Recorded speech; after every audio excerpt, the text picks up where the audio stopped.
Channel पर स्वागत है और डेली साइंस का लाइव क्लास में आपके सामने एक बार फिर से मैं अजमेर से शैलेंद्र सिंह रावत आपके सामने लेकर आ गया हूँ टॉप 10 साइंस के प्रश्न जो संभावना बनेगी पटवार के अंदर या फिर रेलवे ग्रुप डी और एनटीपीसी अगर आप तैयारी करो तो बहुत ही महत्वपूर्ण ये मैं आपके सामने क्विज लेकर आ गया हूँ। प्रश्न दे रखा है रासायनिक तौर पर हीरा क्या है। ऑप्शन दे रखा है धातु कार्बोनेट का मिश्रण, बी ऑप्शन दे रखा शुद्ध कार्बन, सी ऑप्शन दे रखा रेत का शुद्ध रूप और डी ऑप्शन दे रखा कैल्शियम व मैग्नीशियम फास्फेट का मिश्रण। तो दोस्तों अगर एग्जाम में ये प्रश्न आता तो आप क्या राइट करोगे। रासायनिक तौर पर हीरा क्या है। ऑप्शन दे रखा है शुद्ध कार्बोनेट का मिश्रण, बी ऑप्शन दे रखा है शुद्ध कार्बन, सी ऑप्शन दे रखा है रेत का शुद्ध रूप और डी ऑप्शन दे रखा है कैल्शियम व मैग्नीशियम फास्फेट का मिश्रण।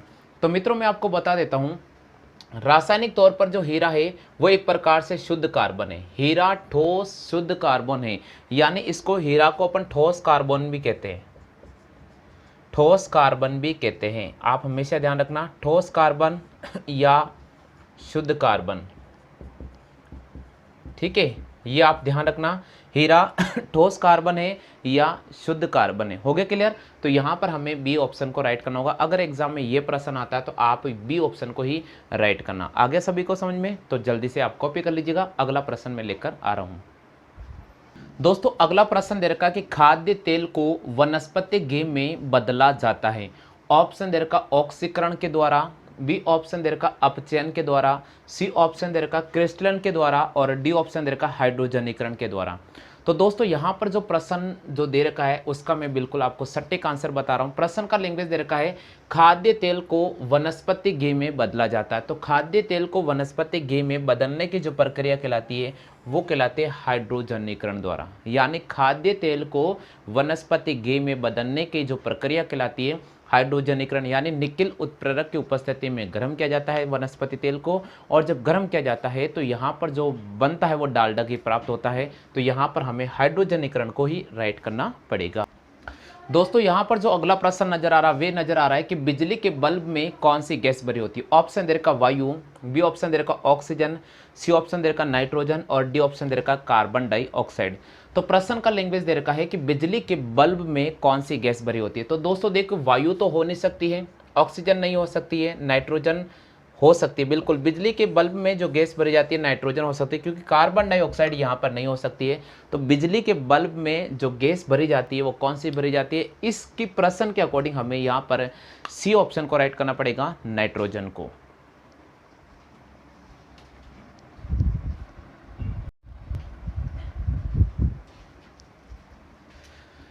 हमारे सामने जो यहाँ प्रश्न नजर आ रहा है वो दे रखा है कि एंजाइम किस प्रकार के पदार्थ होते हैं। ऑप्शन दे रखा जल में घुलनशील, बी ऑप्शन दे रखा जटिल कार्बनिक पदार्थों को साधारण कार्बनिक पदार्थों में बदलना, सी ऑप्शन दे रखा वाहिका विहीन ग्रंथि में उत्पन्न होते हैं और डी ऑप्शन दे रखा इनमें से कोई नहीं। साथियों इस प्रश्न को आप पहले पढ़ लीजिएगा, अगर आपको आता है तो आप कमेंट जरूर कर दीजिएगा। यहाँ प्रश्न दे रखा है एंजाइम कैसे पदार्थ होते हैं। देख सुनो आप, एंजाइम कैसे पदार्थ होता है, जल में घुलनशील, जटिल कार्बनिक पदार्थों को साधारण पदार्थों में बदलना, वाहिका विहीन ग्रंथि में उत्पन्न होते हैं, डी इनमें से कोई नहीं। साथियों हमें यहाँ पर बी ऑप्शन को राइट करना पड़ेगा। एंजाइम ऐसे पदार्थ होते हैं जो जटिल कार्बनिक पदार्थों को साधारण पदार्थों में बदलते हैं। तो यहाँ प्रश्न का जो लैंग्वेज दे रखा आप उसे रीड कर लीजिएगा। प्रश्न का लैंग्वेज दे रखा है कि एंजाइम कैसे पदार्थ होते हैं। तो एंजाइम ऐसे पदार्थ होते हैं जो जटिल कार्बनिक पदार्थों को साधारण कार्बनिक पदार्थों में बदलते हैं। हाँ भैया अगला प्रश्न दे रखा है जब उबलते दूध को कांच के गिलास में डाला जाता है तो वे फूट जाती हैं क्यों। जब उबलते हुए दूध को कांच के गिलास में डाला जाता है तो वे फूट जाती हैं क्यों। ऑप्शन दे रखा कांच आसानी से गर्म हो जाता है, बी ऑप्शन दे रखा उबलने वाले द्रव अधिक दाब उत्पन्न करते हैं, सी ऑप्शन दे रखा सीसा ऊष्मा का खराब चालक होता है और डी ऑप्शन दे रखा सीसा अधातु होता है। आपको अगर ये प्रश्न आ रहा है तो आप एक बार कमेंट कर दीजिएगा, मुझे तो बताना ही है लेकिन एक बार जिन साथियों को ये प्रश्न आता है कमेंट कर दीजिएगा। यहाँ पर प्रश्न का जो लैंग्वेज दे रखा सबसे पहले आप उसे रीड कर लीजिएगा। प्रश्न दे रखा है जब उबलते दूध को कांच के गिलास में डाला जाता है तो वे फूट जाती हैं क्यों। कांच आसानी से गर्म हो जाता है उबलने वाले द्रव अधिक दाब उत्पन्न करते हैं। सीसा ऊष्मा का खराब चालक होता है। सीसा अधातु होता है। तो हमें यहाँ पर राइट करना पड़ेगा बी ऑप्शन को, क्योंकि जो भी द्रव उबलता है, जो भी द्रव्य पदार्थ उबलता है तो उसमें जो प्रेशर होता है वो बढ़ जाता है। और जब जैसे अपन उबलते हुए दूध को या खोलते हुए दूध को अगर अपन कांच के गिलास में डालते हैं, तो जब गिलास में डालते हैं तो उसका दाब बढ़ जाता है, और दाब बढ़ने का वो प्रसारित होता है, तो गिलास प्रसारित होता है। और जब गिलास प्रसारित हो जाता है इसलिए गिलास चटक जाता है या फिर फूटने की संभावना बढ़ जाती है। इसलिए आपसे ये रिक्वेस्ट है कि कभी भी आप उबलते हुए जो दूध होता है या चाय होता है जो उबल रही है, उसको तुरंत आप कांच के गिलास में नहीं डालें, उससे गिलास के चटकने की संभावना बढ़ सकती है।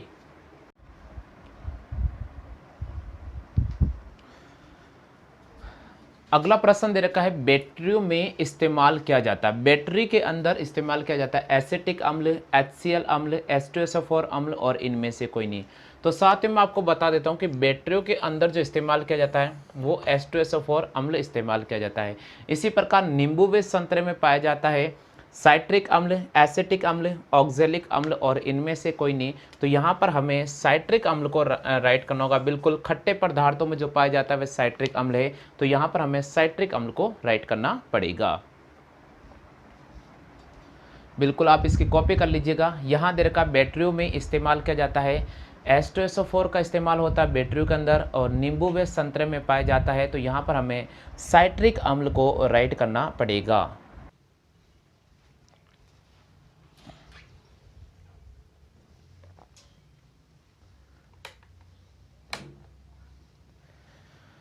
हाँ भाई दोस्तों, यहाँ पर जो प्रश्न दे रखा वो है वातावरण में सर्वाधिक मात्रा में पाई जाती हैं। वातावरण में सर्वाधिक मात्रा में पाई जाने वाली गैस है यहाँ पर CO2 carbon dioxide, B option दे रखा हीलियम, सी ऑप्शन दे रखा नाइट्रोजन और डी ऑप्शन दे रखा ऑक्सीजन। अगला प्रश्न दे रखा पशुओं के हड्डियों व दांतों में पाया जाता है सोडियम, शर्करा, कैल्शियम सल्फेट और कैल्शियम फास्फेट। इनमें से कोई भी अगर आपको प्रश्न आता है तो आप रिप्लाई कमेंट कर सकते हैं। दोस्तों बहुत ही आसान प्रश्न है और एग्जाम में इस प्रकार के प्रश्न बनने की संभावना कुछ ज़्यादा होती है। तो दोस्तों मैं आपको बता देता हूँ कि वातावरण में जो सर्वाधिक मात्रा में पाई जाती है वो नाइट्रोजन पाई जाती है। क्या पाई जाती है? नाइट्रोजन। इसी प्रकार पशुओं की हड्डियों व दांतों में पाया जाता है, तो यहाँ पर हमें राइट करना पड़ेगा कैल्शियम फास्फेट को। पशुओं की हड्डियों एवं दांतों में जो पदार्थ पाया जाता है वो है कैल्शियम फास्फेट। पहला नजर आ रहा है कि अमोनिया के सर्जन में काम आने वाली गैस कौन सी है। ऑप्शन दे रखा है नाइट्रोजन व ऑक्सीजन, दूसरा ऑप्शन दे रखा ऑक्सीजन तथा नाइट्रिक ऑक्साइड, तीसरा ऑप्शन दे रखा नाइट्रोजन व मीथेन और चौथा ऑप्शन दे रखा नाइट्रोजन व हाइड्रोजन। अगर एग्जाम में ऐसा कोई भी प्रश्न आता तो कैसे हल करेंगे? तो साथियों यहाँ पर दे रखा कि अमोनिया के सर्जन में काम आने वाली गैस कौन सी है, तो आपको ध्यान होगा कि अमोनिया के सर्जन में जो काम आने वाली गैस है वो है अमोनिया। देखो अमोनिया का फॉर्मूला क्या होता है, सबसे पहले आप इसको देखो, आप NH3 होता है या नहीं होता है? तो NH3 होता है, तो इसका मतलब यहां से हमारे पास निकल जाएगा नाइट्रोजन और H का मतलब है हाइड्रोजन। तो अमोनिया के सर्जन में काम आने वाली जो गैस होती है वे नाइट्रोजन व हाइड्रोजन से बनी होती है। किसकी बनी होती है? नाइट्रोजन व हाइड्रोजन की बनी होती है। अब मित्रों मैं आपको बता देता हूं कि अमोनिया का उपयोग कहां किया जाता है। साथियों आपको पता होगा कि इस अमोनिया का जो उपयोग किया जाता है वो किया जाता है यूरिया में। कहां पर किया जाता है? यूरिया में किया जाता है। यानी यूरिया उत्पादन में अमोनिया का इस्तेमाल किया जाता है, और इसके अलावा इसका जो इस्तेमाल किया जाता है रेफ्रिजरेटर में किया जाता है। फ्रिज के में अमोनिया गैस भरी होती है, ठीक है, रेफ्रिजरेटर में भी इसका इस्तेमाल किया जाता है। अब मित्रों सबसे महत्वपूर्ण जानकारी मैं आपको बता देता हूं कि औद्योगिक उत्पादन में अमोनिया का जो निर्माण किया जाता है वह हेबर विधि द्वारा किया जाता है। तो कई बार यह प्रश्न भी आता है, यहां पर मैं लिख रहा हूं हेबर विधि। औद्योगिक स्तर पर अमोनिया का जो उत्पादन किया जाता है वो हेबर विधि द्वारा किया जाता है। कौन सी विधि द्वारा किया जाता है? हेबर विधि द्वारा। आगे समझ में। अब इसी प्रकार आपके सामने दूसरा प्रश्न दे रखा है जल का शुद्धतम रूप क्या होता है। देखिए मित्रों आप इस प्रश्न का लैंग्वेज पकड़ना, जल यानी हमारा पानी, इस पानी की बात कर रहे हैं हम H2O। जल का शुद्धतम रूप क्या होता है? जल का शुद्धतम रूप क्या होता है? समुद्र का जल होता है क्या? नहीं, समुद्र का जल शुद्ध नहीं होता, हमेशा ध्यान रखना। आगे दे रखा नल का जल होता है क्या? बिल्कुल नहीं होता, नल का जल भी शुद्ध नहीं होता है। हैंडपंप का जल होता नहीं। हमें राइट करना होगा जल का जो शुद्धतम रूप होता है वो वर्षा का जल होता है, जिसे हम आशुद्ध जल भी कहते हैं। कौन सा जल कहते हैं? आशुद्ध जल कहते हैं। आप हमेशा ध्यान रखना, यानी वर्षा का जो शुद्धतम रूप होता है, जल का जो शुद्धतम रूप होता है वह आशुद्ध जल कहलाता है, जिसे हम वर्षा का जल भी कहते हैं। इसी प्रकार अगला प्रश्न आ रहा है, पैरासीटामोल क्या है? पैरासीटामोल क्या है भैया? आपको पता होगा, ऑप्शन दे रखा ए पीड़ाहारी, बी ऑप्शन दे रखा एक प्रतिजैविक, सी ऑप्शन दे रखा एक सल्फा ड्रग्स और डी ऑप्शन दे रखा इनमें से कोई नहीं। पैरासीटामोल का इस्तेमाल हम कब करते हैं? अगर मान लीजिए हमें नॉर्मल साधारण बुखार आ जाता है या हमें सर्दी जुकाम कुछ हो जाता है तो हम पैरासीटामोल की टेबलेट ले लेते हैं और उससे क्या हमें राहत मिलती है? मिलती है या नहीं मिलती है? इसका मतलब पैरासीटामोल एक ऐसी टेबलेट है जो हमारे शरीर में पीड़ाहारी के रूप में काम करती है, यानी जो आपको दर्द होता है उस दर्द को राहत हमें देती है। तो यहाँ पर हमें पीड़ाहारी के रूप में यहाँ पर हमें ए ऑप्शन को राइट करना पड़ेगा। आगे समझ में? इसी प्रकार में बहुत ही महत्वपूर्ण अगले प्रश्न लेकर आ रहा हूं। हाँ जी, तो दोस्तों अगला जो प्रश्न है वो प्रश्न दे रखा है कि पृथ्वी की पपड़ी पर विशुद्ध रूप से पाई जाने वाली धातु कौन सी है? यहाँ पर ऑप्शन दे रखा है सोडियम, दूसरा जो ऑप्शन दे रखा है वह दे रखा मैग्नीशियम, तीसरा ऑप्शन दे रखा कॉपर और चौथा ऑप्शन दे रखा प्लेटिनियम। तो दोस्तों यहाँ पर Na का मतलब सोडियम है, मैं यहाँ लिख रहा हूँ, यहाँ पर सोडियम कहते हैं इसको। Cu का मतलब इसको अपन कॉपर कहते हैं, जिसको अपन तांबा भी कहते हैं। Mg का मतलब होता है मैग्नीशियम, क्या होता है इसमें? मैग्नीशियम, ठीक है। और Pt का मतलब होता है प्लेटिनियम, ये होता है प्लेटिनियम। अब सुनिए दोस्तों, यहाँ पर प्रश्न क्या है, पृथ्वी की पपड़ी पर विशुद्ध रूप से पाई जाने वाली धातु कौन सी है? सोडियम, मैग्नीशियम, कॉपर और प्लेटिनियम। तो पृथ्वी की जो पपड़ी है उस पर जो पाई जाने वाली विशुद्ध धातु है उसका नाम है प्लेटिनियम। यहाँ पर हमें डी ऑप्शन को राइट करना पड़ेगा, प्लेटिनियम को। अगला प्रश्न दे रखा वॉशिंग सोडा का रासायनिक सूत्र क्या है? ऑप्शन दे रखा है यहाँ पर इनमें से कोई नहीं, ठीक है दोस्तों। तो अगले प्रश्न की अगर अपन बात करते हैं, अगला प्रश्न दे रखा वॉशिंग सोडा का रासायनिक सूत्र क्या है? ऑप्शन दे रखा Na2CO3.10H2O, दूसरा ऑप्शन दे रखा है NaHCO3, तीसरा ऑप्शन दे रखा है Na2SO4.10H2O और चौथा ऑप्शन दे रखा है वे दे रखा है इनमें से कोई नहीं। तो दोस्तों ये प्रश्न काफ़ी महत्वपूर्ण प्रश्न है और इसी प्रश्न से आपको एक बहुत ही आसान और शानदार मैं आपको फॉर्मूले बताऊंगा कि कौन सा फॉर्मूला कहाँ पर काम आने वाला है। यहाँ पर दे रखा है कि वॉशिंग सोडा का रासायनिक सूत्र क्या है। देखिए साथियों, जो वॉशिंग सोडा है उसको अपन कपड़े धोने का सोडा भी कहते हैं। क्या कहते हैं अपन? कपड़े धोने का सोडा। वॉशिंग सोडा को हम कपड़े धोने का सोडा कहते हैं। सबसे महत्वपूर्ण जानकारी याद रखना कि वॉशिंग सोडा को हम कपड़े धोने का सोडा कहते हैं और कपड़े धोने का जो सोडे का फॉर्मूला है वो होता है सोडियम कार्बोनेट, यानी ये है Na2CO3.10H2O। इसको बोलते हैं सोडियम कार्बोनेट, इसको बोलते हैं सोडियम कार्बोनेट। बिल्कुल आप ध्यान रखना, सोडियम कार्बोनेट है, इसको कपड़े धोने का सोडा भी कहते हैं और वॉशिंग सोडा होते हैं। एक होता है खाने का सोडा। कौन सा होता है? खाने का सोडा। तो खाने का सोडा वाला तरीका कैसे याद रखेंगे? आपको याद रखना है सोडियम बाइकार्बोनेट। देखिए मित्रों, आप अगर याद रखोगे सोडियम खाने का सोडा, यहां लिखा मैंने खाने का सोडा। अब खाने का सोडा का फॉर्मूला क्या होता है? खाने के जो सोडा है उसका जो फॉर्मूला होता है वो होता है सोडियम बाइकार्बोनेट, यानी NaHCO3। ये जो नजर आ रहा है ना NaHCO3, ये खाने का सोडा है, इसको बोलते हैं सोडियम बाइकार्बोनेट। तो ये लिखा मैंने सोडियम बाइकार्बोनेट, सोडियम बाइकार्बोनेट है, इसको अपन खाने का सोडा कहते हैं। अब सबसे जरूरी है ये क्या लिखा देखो मित्रों, इसको क्या पढ़ेंगे अपन? यहां पर लिखा गया Na2SO4, इसको बोलते हैं सोडियम सल्फेट। क्या बोलते हैं इसको? इसको हम कहते हैं सोडियम सल्फेट। और इसका इस्तेमाल कहाँ किया जाता है? इसका जो इस्तेमाल किया जाता है वो ग्लास बनाने में किया जाता है, यानी कांच बनाने में, ग्लास वे कांच बनाने में, ग्लास वे कांच बनाने में किया जाता है, ग्लास वे कांच बनाने में किया जाता है।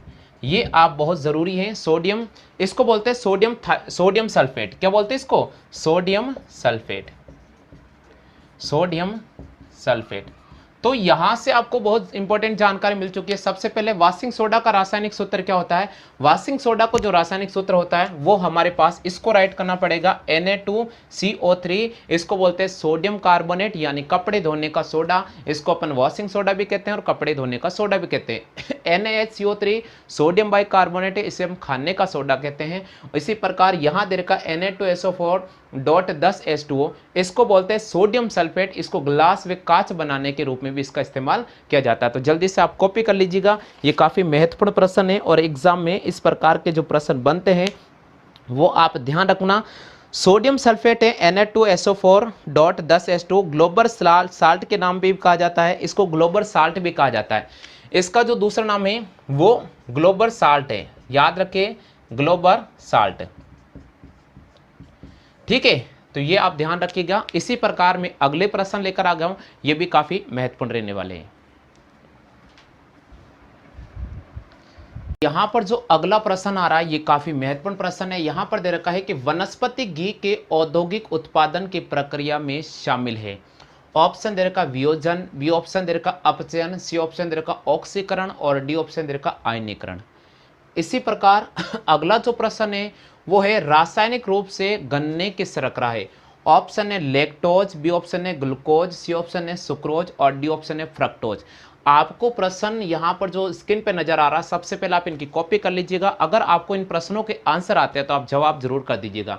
तो चलिए दोस्तों, मैं आपके सामने इस प्रश्न का आंसर लेकर आ गया हूँ। सबसे पहले आप कॉपी कर लीजिएगा, बिल्कुल आपको क्लियर हो जाएगा जी।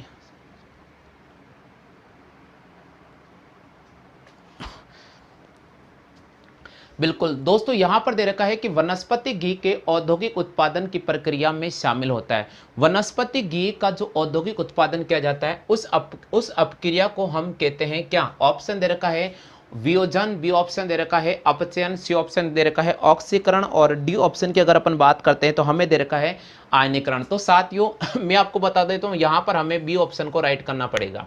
कौन से ऑप्शन को राइट करना पड़ेगा? बी ऑप्शन को। बिल्कुल आपको ध्यान होगा, वनस्पति घी के औद्योगिक उत्पादन की प्रक्रिया को अपचयन कहते हैं। बिल्कुल, वनस्पति घी के औद्योगिक उत्पादन की जो प्रक्रिया होती है उसको हम अपचयन कहते हैं। तो वनस्पति घी के औद्योगिकी उत्पादन की प्रक्रिया को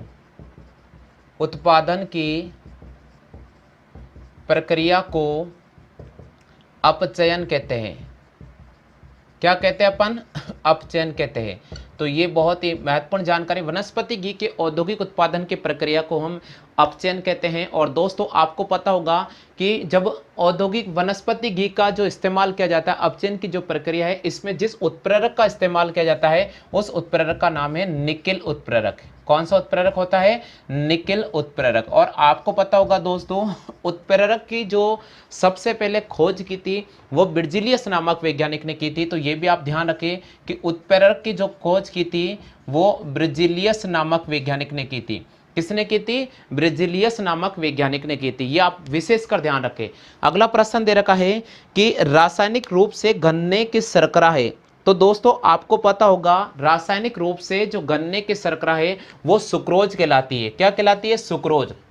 देखिए दोस्तों, जो सुक्रोज का निर्माण होता है वो होता ग्लूकोज और फ्रक्टोज से मिलकर। किससे होता है? ग्लूकोज और फ्रक्टोज से मिलकर सुक्रोज का निर्माण होता है। तो यहां मैं लिख रहा हूं ग्लूकोज प्लस फ्रक्टोज। बिल्कुल, ग्लूकोज और फ्रक्टोज से मिलकर किसका निर्माण होता है? ग्लूकोज और फ्रक्टोज से मिलकर सुक्रोज का निर्माण होता है, जो गन्ने की एक शर्करा कहलाती है।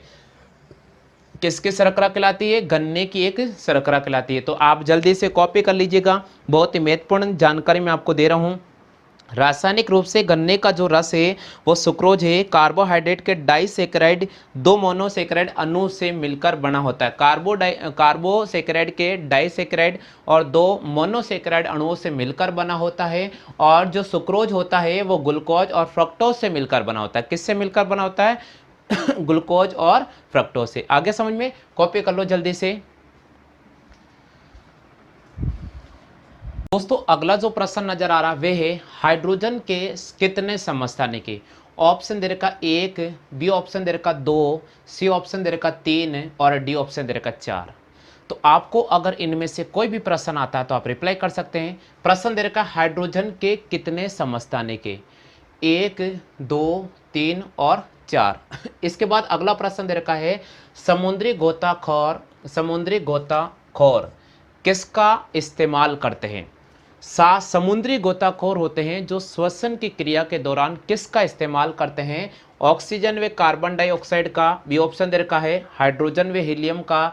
सी ऑप्शन दे रखा है ऑक्सीजन व हीलियम का। और डी ऑप्शन दे रखा है इनमें से कोई नहीं। अगर साथियों आपको इन दोनों में से कोई भी प्रश्न आता तो कमेंट कर सकते हैं। सबसे पहले आप इसकी कॉपी कर लीजिएगा, बहुत ही महत्वपूर्ण प्रश्न है। इनके आंसर मैं आपके सामने टैली करके बता रहा हूं। सबसे पहले जी, हाइड्रोजन के कितने समस्थानिक है? यहां पर आपको बिल्कुल क्लियर ऑप्शन नजर आ रहा है। हाइड्रोजन के कितने समस्थानिक है? ऑप्शन दे रखा है 1, बी ऑप्शन दे रखा 2 और सी ऑप्शन दे रखा 3 और डी ऑप्शन दे रखा 4। मित्रों मैं आपको बता देता हूं, यहां पर लिखा गया हाइड्रोजन, और इस हाइड्रोजन की अगर अपन बात करते हैं तो हाइड्रोजन के 3 समस्थानिक होते हैं। हाइड्रोजन के 3 समस्थानिक होते हैं। हाइड्रोजन के 3 समस्थानिक होते हैं। कौन कौन से होते हैं? एक होता है प्रोटियम, दूसरा जो होता है वो होता है ड्यूटेरियम, और तीसरा होता है सक्रिय रेडियो समस्थानिक। सक्रिय रेडियो समस्थानिक जिसको अपन ट्राइट्रियम कहते हैं। ये ट्राइट्रियम, यानी हाइड्रोजन के 3 समस्थानिक होते हैं। एक का नाम होता है प्रोटियम, दूसरे का नाम होता है ड्यूटेरियम और तीसरे का नाम होता है ट्राइट्रियम। क्या नाम होता है तीसरे का? ट्राइटियम। ट्राइट्रियम, ड्यूटेरियम और प्रोटियम। अब दोस्तों सबसे पहले प्रोटियम क्या होता है? ये हाइड्रोजन का एक ऐसा समस्थानिक होता है जिसमें न्यूट्रॉन अनुपस्थित रहता है, यानी इसमें न्यूट्रॉन बिल्कुल भी नहीं होता है। प्रोटियम हाइड्रोजन का एक ऐसा समस्थानिक होता है जिसमें न्यूट्रॉन उपस्थित नहीं रहता है। वही अगर अपन बात करते हैं ड्यूटेरियम, ड्यूटेरियम हाइड्रोजन का एक ऐसा समस्थानिक होता है जिसका निर्माण भारी जल में किया जाता है। जिसका निर्माण भारी जल में किया जाता है। भारी जल का मतलब आप समझते हो क्या होता है? भारी जल का मतलब होता है भाई D2O। क्या होता है? D2O। और इसका जो अणुभार होता है वो 20 होता है। तो यहां मैं बता रहा हूं भारी जल, इसको हम D2O कहते हैं, और इसका जो अणुभार होता है वो कितना होता है? इसका जो अणुभार होता है वो 20 होता है। और आपको ये पता होगा कि भारी जल का जो इस्तेमाल किया जाता है परमाणु नाभिक के परमाणु रिएक्टर में मंदक के रूप में किया जाता है। कहां पर किया जाता है? परमाणु रिएक्टर में, परमाणु रिएक्टर में मंदक के रूप में किया जाता है। यानी परमाणु रिएक्टर में मंदक के रूप में किसका इस्तेमाल किया जाता है? भारी जल का इस्तेमाल किया जाता है।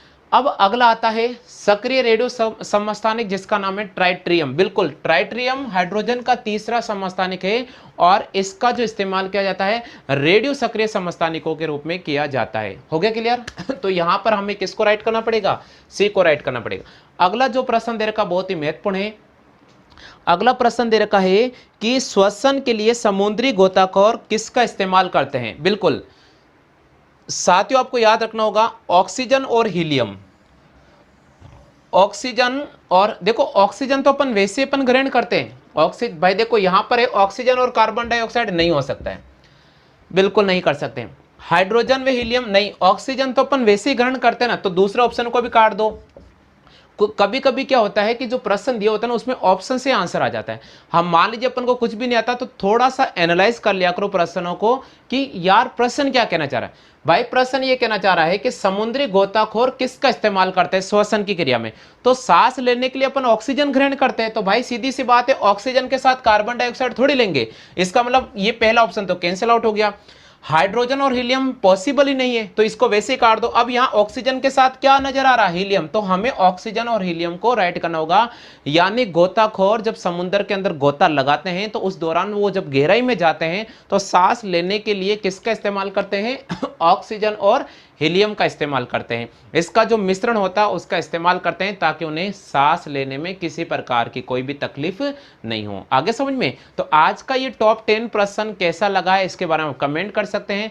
रेगुलर इसी समय आप नोट कर लीजिएगा, इसी समय आज 20 मई से हम शुरू कर देते हैं ये शेड्यूल, और इसी समय आपको 10 प्रश्न मिलेंगे साइंस के, 10 प्रश्न आएंगे रीजनिंग के, 10 प्रश्न होंगे मैथ के। इसके अलावा राजस्थान के जो दुर्ग में स्टार्ट कर चुका हूं वो क्लास लाइव लेना नहीं भूलेगा, और मॉर्निंग में जो क्लास हमारी मैथ के जो चल रही है वो वैसे ही चलेगी, उसी टाइम चलेगी, उसमें कोई फेरबदल नहीं किया जाएगा।